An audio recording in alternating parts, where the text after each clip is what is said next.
Do you know every single label that your product is required to have when selling on Amazon FBA? Also, have your shipments been randomly stopped at customs one too many times?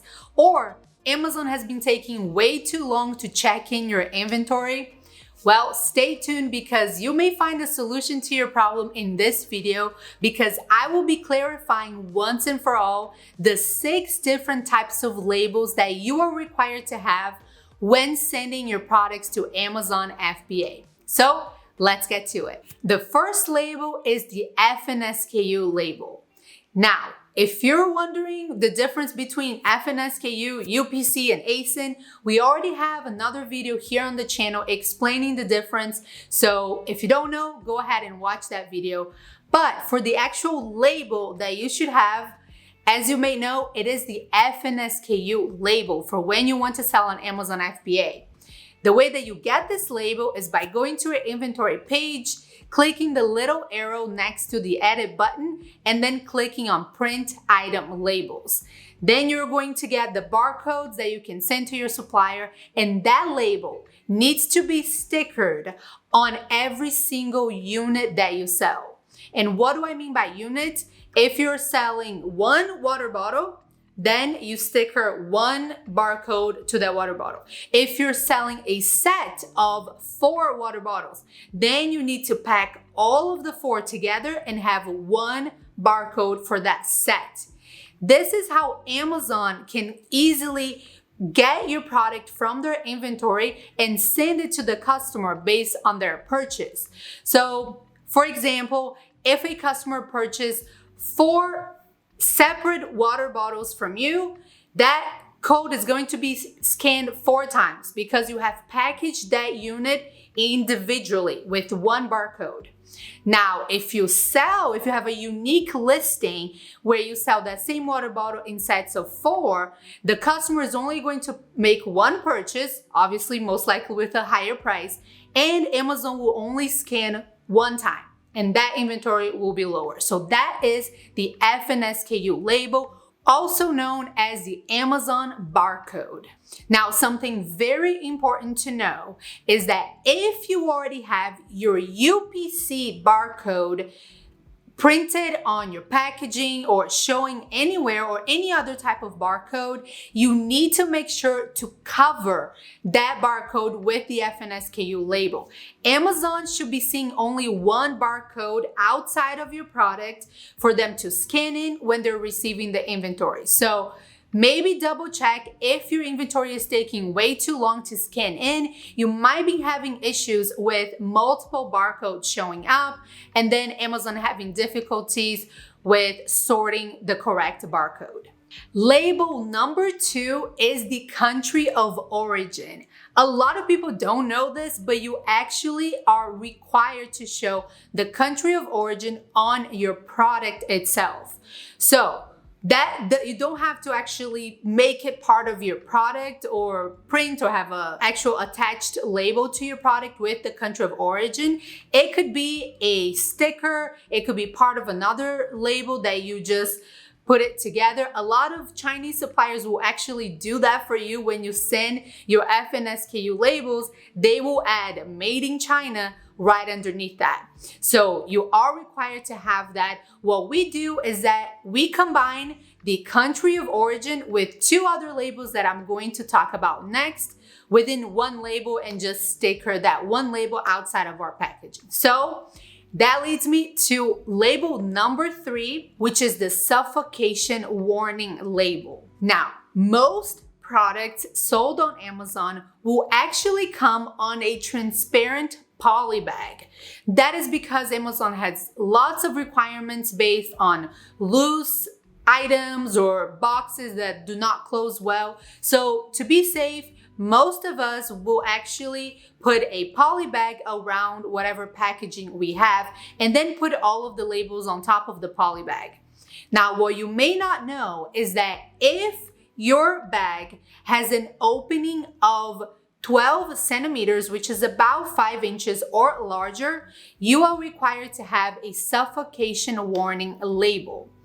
Some manufacturers will actually have that warning printed on the plastic bag itself, but that can look a little bit too industrialized, and it definitely gets in the way of the customer experience when they're opening that package. So again, as I said, we combine the suffocation warning with the country of origin and the next label as well, which is label number 4, your brand name.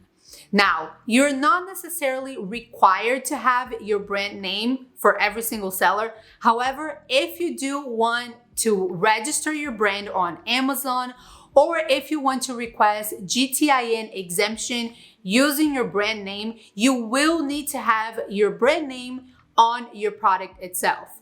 And again, it doesn't necessarily need to be part of your product, although people have had multiple experiences with that. Some people have tried to get, for example, brand registry or GTIN exemption with just a sticker label having their brand name, and sometimes Amazon customer service will not really allow it, but 9 times out of 10, sellers are able to actually get brand registered and get GTIN exemption with their brand name being part of a label or a sticker.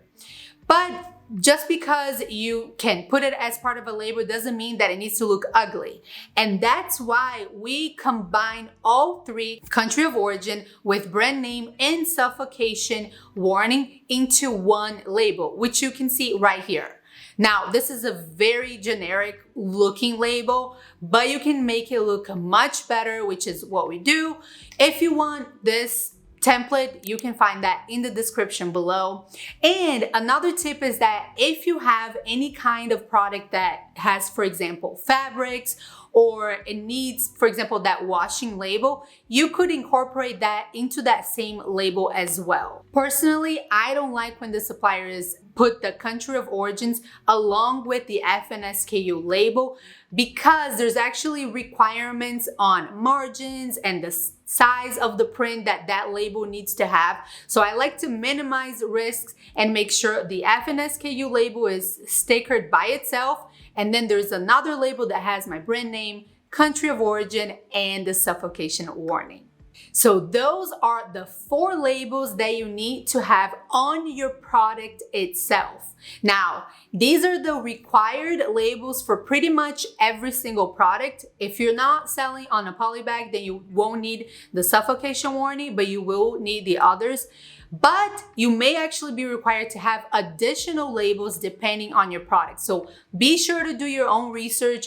For example, if you're selling some sort of food, you might need the nutrition label, or especially if it's in another country, you would need it to sticker or have it printed that translated nutrition facts.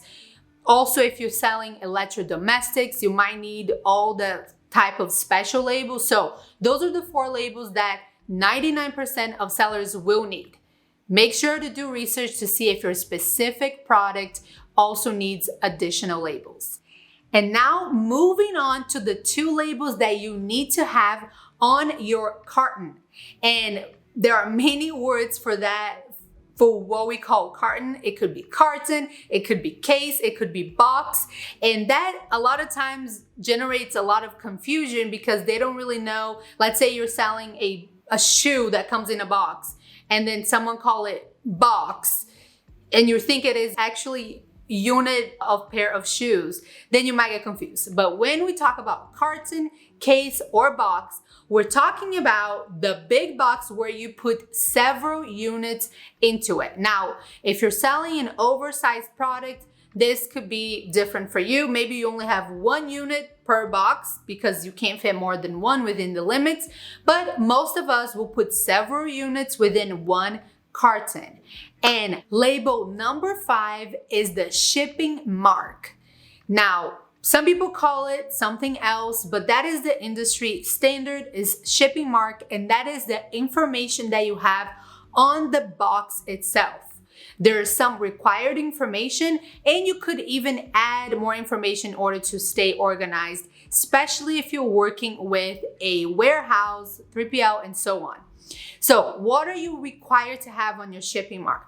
You need to have a brief description of your product. So insulated water bottles, you could have it very briefly. You need to have the weight and the dimensions of that box. And you need to have the country of origin. Where were those goods manufactured? That is the number one reason why shipments are stopped at customs. It is because it's missing the country of origin either on the box itself or on the product. So if you're getting your products made in China, make sure it says made in China. If your shipments are taking way too long and randomly being stopped at customs too many times, make sure your supplier is adding the country of origin to the cartons. For us, we always do inspections and we always do it after they have put the shipping mark on the cartons. Now, they might tell you that there is an extra cost for that, but that is most likely because they're talking about custom boxes. You know, have you ever seen those boxes where the information is actually printed on the box? You don't need to have that. You could just print on a piece of paper and then tape it to ideally both two opposite sides of your boxes. So make sure you have at least that required information, and then you can add more information as well. As I mentioned, we work with warehouses. Some warehouses have requirements for you to have as well, and then you need to see your specific case. But for us, we always like to stay organized, even just for the supplier to stay organized as well and avoid things getting mixed up. We like to add our company name, how many units are inside that box. If there's some sort of variation, like if it's insulated water bottle blue, we like to put that as well so nothing is mixed. And as I said, sometimes we work with warehouses that require an additional barcode, and then we add that as well. And last but not least, label number 6 is your shipping labels or your box labels. And those are the labels that you receive from Amazon after you create a shipping plan. So whenever you want to send any products to Amazon for them to fulfill, you need to create a shipping plan. You can't just ship things to Amazon.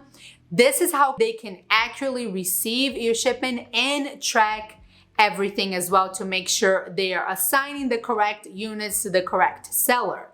So after you create your shipping plan, and if you don't know how to do that, we also have videos here on the channel. So I'll be sure to leave that in the description below, giving you the step-by-step tutorial on how to do that. But at the very end, the last step is for you to print your box labels. Now, for most of us, that label is just for Amazon purposes. That is not the carrier label. That is not, for example, the FedEx or the DHL or the UPS label that you would need to pay for the actual shipment, which I guess would be an additional label that you would need. But unless you are actually paying Amazon to ship your products, so when you're creating your shipping plan, you have the option to select Amazon's rate. They have a partnership with UPS. This is most likely the case if you're shipping domestically. So if I have a warehouse in California and want to send it to Amazon FBA, then you can take advantage of that. And I would encourage you to do that because those are the best prices that you're going to get. So unless you select that option, and in that case, when you're printing your box labels, you see you're gonna get two labels. The shipping labels, which is just for warehouse organizations, and the carrier labels, which is what you actually paid for the shipment. And one last thing, make sure that your shipping labels are not overlapping with the opening of the box. So if Amazon needs to cut the midsection of the lid and it goes through your barcode, that is a big no-no, and that could also be the reason why your items are taking longer to check in. Amazon will always check in first shipments that are compliant with every single one of their requirements. If yours require anything else, if there's anything missing, if your labels are not correct, then there's going to be a delay. So if you have any questions, leave those in the comments below, and don't forget to subscribe because every single week we post a helpful video with tips, tricks, tutorials, everything for you to grow your e-commerce business. And if you found this video valuable, you're gonna love this video on the screen as well. And as always, thank you so much for watching, and I look forward to seeing you in future videos.